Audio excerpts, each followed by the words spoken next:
alatti arabaaf hojjechuun hin jabaatu ijoollee hin ulfaata madaa. Assalaamu alaykum wa rahmatullahi wa barakaatuh. Akkam jirtan nagaa jirtanii warreen amantaa biroos ashamaa harkafuun viidiyoo kana obsaan daqiiqaa tokko yookaan lama naaf dhaggeeffadhaa seenaa kana.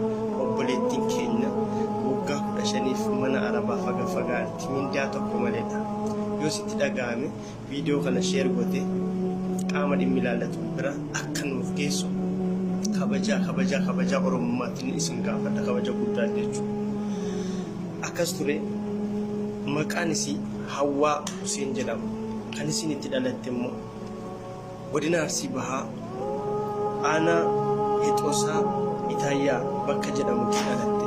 Mucoon kun haadhaaf abbaa hin qabu. Akka lakkoofsa biyya keenyaatti bara 2000 dura biyya abbaatii kara Sooriyaa imalte jechuudha. Akka nama kamuu dalagattee of fayyaddee jireenya ofii jijjiiruuf maatii ofii gargaaruuf. Akka carraa ta'e abbaa fi haati isii ambii ta'an obbolaallee hin qabdu.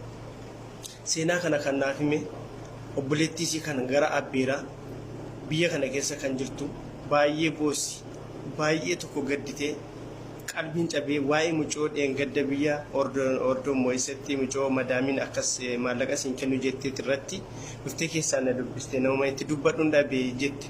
Kanaaf natti matte ani homaa gochuu hin danda'ullee humna akkasiillee hin qabu. Garuu yoo tarii namummaa tokko lama namoonni muraasni sheer godhanii qaama dhimmi ilaallatu biraan viidiyoo kana gaanii tarii mucaa kana rakkoo kana keessaa baasuu dandeenyaa laata irratti hirmaanne isa jedhu yaadeen viidiyoo kana waraabe. Anillee dandeetti akkasii qabaadheeti miti.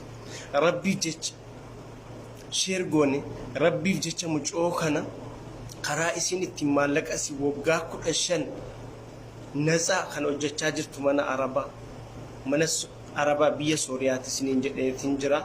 Waggaa 15f mindaa malee hojjetaa jirti. Dhiisi waggaa 15 guyyaa 15 namaaf bilaasha hojjechuun in ulfaata. Garuu obboleettiin keenya waggaa 15f umuriisii achitti fixaa jirti jechuudha. Otuu nu qabdu akka waan firan qabne akka waan haali hin qabne taate sababa nama hordofuu hin qabneef yoo isin itti dhaga'ame viidiyoo kana sheer godhaati obboleettii keenya kallattii ittiin arganne kara biyyaatti deeffachuu dandeenyuuf kallattii ittiin maallaqasii arabarraa foochuu fi dandeenya. Namoonni qaamni dhimmi ilaallatu illee viidiyoo kana yoo dhageessaniitu ta'e adaraa na dubbisaati. Ani informationii jiru hunda isiniif hin kenna. Haadha madaamii sanallee ni Facebook ni si hin jira. Wanni hundi itti wal qunnamuu hin danda'ama. Keessaan akka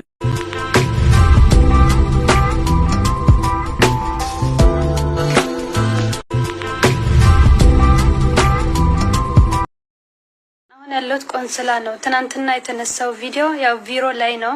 ያው አስገድዶኝ ነው። ከዚህ በፊትም ሴትዮዋ የላከችው ቪዲዮ ሁሉ አስገድዳኝ ነው። አሁን ግን ደህና ነኝ፣ አትጨናነቁ። እና እህት ወንድሞቼ ሁላችሁም ስለተባበራችሁኝ፣ ሁላችሁ እዚህ ላይ እንድመጣ ድምጽ ስለሆናችሁኝ በጣም አመሰግናለሁ።